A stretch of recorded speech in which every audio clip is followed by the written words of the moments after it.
Older women in the American economy all too often live in poverty. Reference 5 tells us that the poverty rate for women over 65 is 11%. And by the age of 80, that rate goes up to 14%. This is 3 to 5% higher than the poverty rates for men in the same age groups. Now, we all are familiar with deliberate discrimination against women as far as jobs and salaries. It's been going on for as long as we can remember. There's another factor I think is important. Even though it's not deliberate, it makes a big difference. And that's how economists calculate the gross domestic product, or GDP. What this represents is the value of all the goods and services that are produced in the economy. But it only counts things that are bought and sold. So for instance, let's take a look at some of the very poor nations of the world that have a very low GDP. Well, actually, a lot of those people are doing their own farming. They grow their own food. They make their own supplies, the way the American pioneers did a few centuries ago. So they are producing a lot of stuff, but they're just not buying and selling it. Now, what about us today? Well, let's say you cook for a restaurant, that goes into productivity.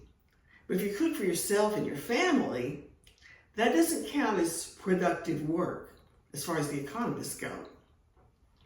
Men do some unpaid work too. Men are most commonly the ones who do the household repairs.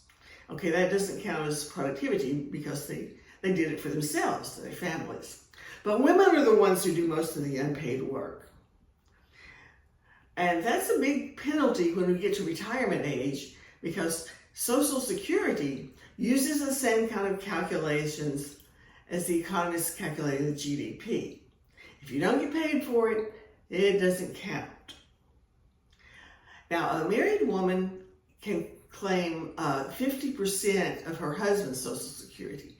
So there is some mitigation in this circumstance.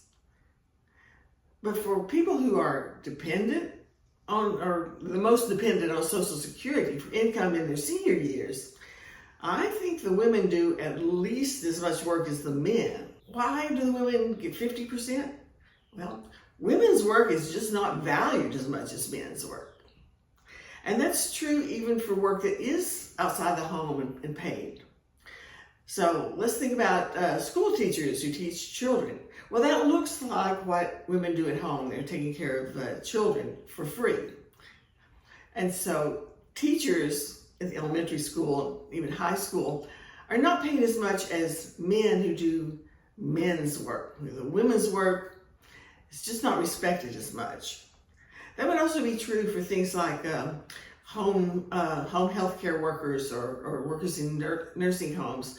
It looks like the kind of caregiving that women do for free, so it's just not counted as very valuable. The Senior Citizens League published a survey for 2025 telling us that 39% of seniors depend on Social Security for 100% of their income. Now, the report doesn't mention what kind of retirement savings all the seniors have, but it seems pretty obvious that the people who had the lowest earnings throughout their life are also going to have the lowest savings, as well as the lowest Social Security benefits.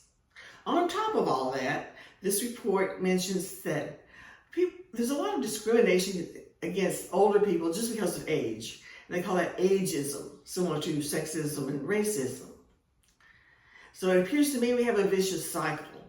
Low income causes low respect, and low respect causes low income.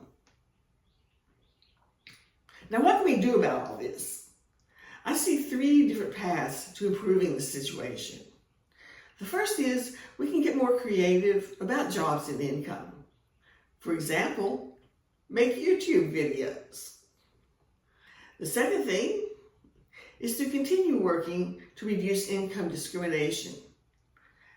As one example, I think we should increase the Social Security benefits to everyone who's at the lowest level of receiving benefits.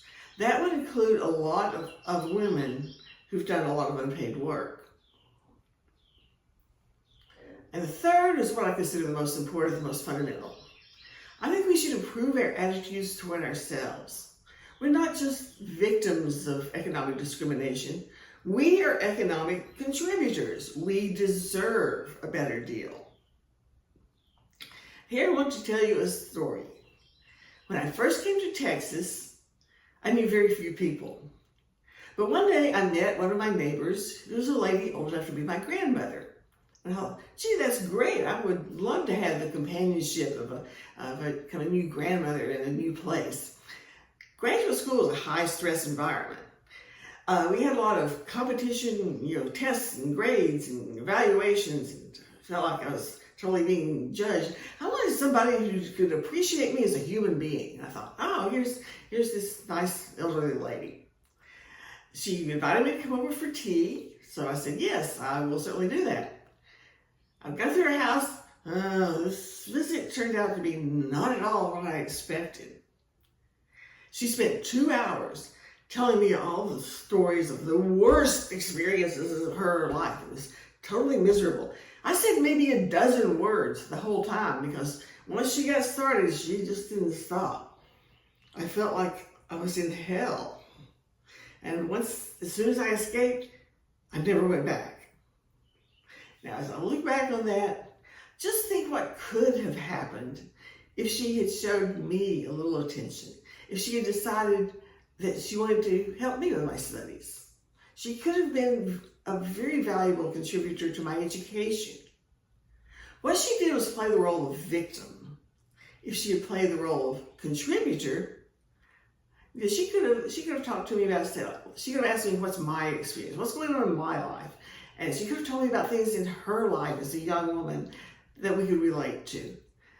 In other words, she could have been a big contributor to my education. We could have both given each other the companionship that we wanted. Now that I'm old enough to be a grandmother, I'm sure I could think of 2 hours worth of miserable experiences if I wanted to. But I'm completely sure that other people don't want to hear that. Certainly not young people. All of us have good times and bad times. We can choose what we want to focus on. Whining doesn't get very far. I think we can learn something from the male culture that has a lot of influence from the military over thousands of years. Men are told, especially in the military, take what life gives you, make the best of it, and be a valuable person. Everybody in the military wants to be a hero, to the one who saves their comrades, or at least does something for them.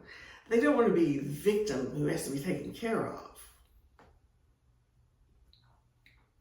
And when old soldiers get together to talk about their war stories, I'm pretty sure they talk about their accomplishments. They don't spend too much time about how miserable they were, in combat. They all know that already. But the interesting point is what they did with this opportunity, if you want to call it that. I think women should also celebrate our accomplishments. Then when we go to Congress and say, we want more money for Social Security, we don't sound like pitiful victims who need charity to survive. We go there and say, we deserve money for the work that we've done. We also set a good example for younger women.